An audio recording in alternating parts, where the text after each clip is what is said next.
All right. So let me give you an example of exactly what I mean when I say that I no longer have a web analyst that I ask questions to get answers, but instead I just talk to Claude. So I asked it to give me the 5 most popular posts on my website in the last 30 days. I can do this from my phone. I can do this via voice. I can do it while I'm at the gym or if I'm running. I can do it pretty much anywhere. And I run some queries in BigQuery, and then it gives me my top 5 posts. Great.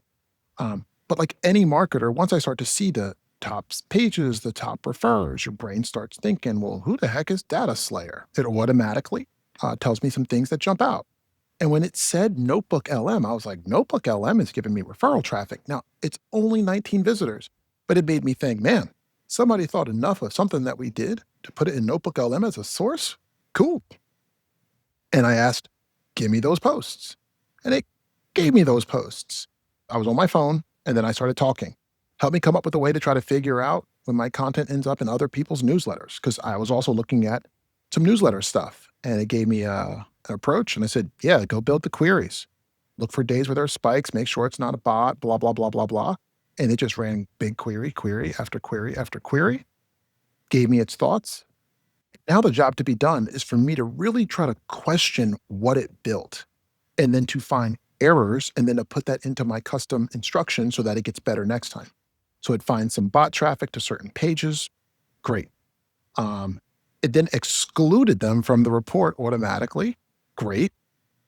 And then it looked at ConvertKit and said, hey, we can see certain types of newsletters, maybe from Rand Fishkin or others, are driving to these posts. So now I'm starting to think, all right, what posts and what content do we put out there? Who's using ConvertKit that I can be like, hey, thanks. It's a way that we could try to develop a relationship with somebody who's writing about us and putting us in their email. Being in those newsletters is a really good sign that we're doing stuff that humans love. We see Joy Hawkins' Local You newsletter. Thank you, Joy. Appreciate you. Uh, then we see Barry Schwartz and all the stuff we've gotten from Search Engine Roundtable, which I guess is sending out a newsletter. And mind you, folks, all of this is being done by Claude. No additional inputs. It's just going through and finding different people's newsletters that have referred me traffic. And it just goes through newsletter after newsletter after newsletter. Then it found some other ones that sent me views as well. What I like about all these, again, is it's a high quality human user signal. And then it starts to guess at where we might have ended up in a newsletter, but it didn't come through with UTMs that we can actually figure out the attribution on. Then it gives me these takeaways and these insights. AI research is newsletter gold. ConvertKit is my biggest mystery to unsolve. Gonna have to get Scooby-Doo on that.